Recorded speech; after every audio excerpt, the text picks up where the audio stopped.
بسم اللہ الرحمن الرحیم۔ السلام علیکم رحمۃ اللہ وبرکاتہ۔ پیاری شہزادیوں، ہم نے پچھلی نشست میں دیکھا کہ کس طرح پلاسنٹا بچے کی حفاظت کرتا ہے ماں کے پیٹ میں۔ حدیث مبارکہ ہے ان اللہ وکل برحمہ ملکن، یعنی اللہ سبحانہ تعالیٰ نے رحم پر ایک فرشتہ مقرر کر رکھا ہے۔ سوچئے، ماں کے پیٹ میں جو بچہ تخلیق کے مرحلوں میں ہوتا ہے، اس پر بھی ایک نگران موجود ہے، ایک گارڈین موجود ہے۔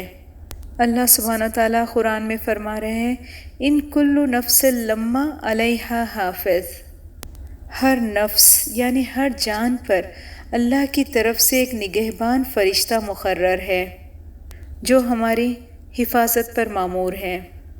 جب جنین یعنی فیٹس 120 دن کا ہوتا ہے تو اس میں روح پھونکی جاتی ہے۔ اس کی قسمت، اس کا رزق، حیات، موت، سب کچھ لکھ دیا جاتا ہے۔ اس لیے یہ بہت ضروری ہے کہ جب ہم اپنے زندگی کا ساتھی سلیکٹ کرتے ہیں تو اس کی دینداری کو دیکھیے، اخلاق کو دیکھیے، کردار کو دیکھیے، کیونکہ ماں باپ کی دعائیں آنے والی نسلوں کا سہارا رہتی ہیں۔ اور یہ جو بچے میں روح پھونکی جاتی ہے نا، یہ روح ربانی ہے، اس کا تعلق عالم امر سے ہے۔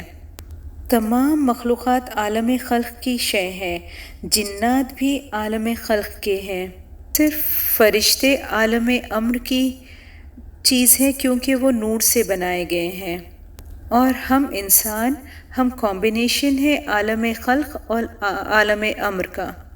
آپ کو یاد ہے نا، اللہ سبحانہ تعالیٰ نے جب آدم علیہ السلام کو بنایا تو کیا کہا؟ وَنَفَخْتُ فِيهِ مِن رُوحِي۔ یہ انسان اسی امانت کا امین ہے جو کائنات اٹھا نہ سکی۔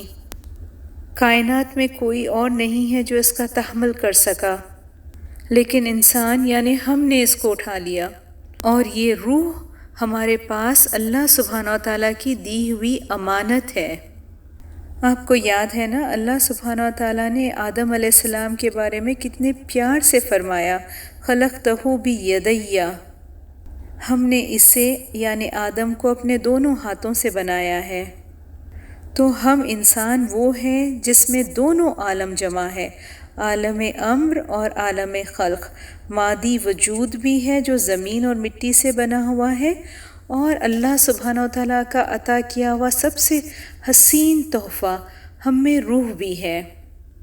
سورہ انسان کی آیت نمبر 2 ہے اِنَّا خَلَقْنَا الْإِنسَانَ مِن نُطْفَةٍ أَمْشَاجٍ نَبْتَلِيهِ فَجَعَلْنَاهُ سَمِيعًا بَصِيرًا۔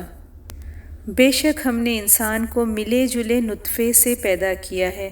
کس لیے پیدا کیا ہے؟ بِنَبْتَلِيهِ، امتحان کے لیے۔ تو یہ دنیا امتحان کی جگہ ہے۔ بے شک دنیا حسین تو بہت ہے، لیکن اس کے دھوکے اور فریب میں نہیں آنا چاہیے۔ آگے اللہ سبحانہ تعالیٰ فرماتے ہیں ہم نے اسے سننے اور دیکھنے کی صلاحیت عطا کی۔ آپ نے کبھی غور کیا ہے وہی سیلز، اس میں سے کچھ آنکھوں کا لینس اور کارنیا کس طریقے سے بن جاتے ہیں، کچھ سیلز پلکیں کیسے بن جاتے ہیں، کیسے لائٹ کے ریفلیکشن سے ہماری آنکھیں امیجز بناتی ہیں۔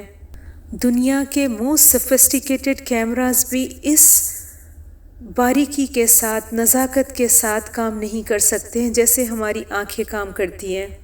کیسے ہمارے کان سنتے ہیں، کیسے ساؤنڈ ویوز وائبریشن کریٹ کرتی ہے، اور اگر ہمارے کان کے اندر کے جو کرسٹلز ہیں وہ اپنی جگہ سے ہل جائیں یا ہٹ جائیں تو سر چکرانے لگتا ہے۔ یہ سب خود بخود تو نہیں ہو گیا، یہ صرف اتفاقاً تو ہر چیز نہیں ہو گئی۔ کون ہے یہ سارے میکانزم کو چلانے والا؟ کس کے حکم کی تابع داری میں ہمارے جسم کا ایک ایک سیل لگا ہوا ہے؟ کون ہے وہ عظیم الشان شہنشاہ؟ ہمارا دل 24 گھنٹے ہر سیکنڈ دھڑک رہا ہے، خون گردش کر رہا ہے، ہماری زمین گردش کر رہی ہے، پھر بھی سکون ہے۔ کون ہے سکون کا دینے والا؟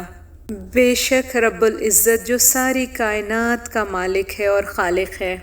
چلیے آج پھر اس آیت سے اپنی بات ختم کرتے ہیں۔ فَتَبَارَكَ اللَّهُ أَحْسَنُ الْخَالِقِينَ۔ جزاک اللہ خیر۔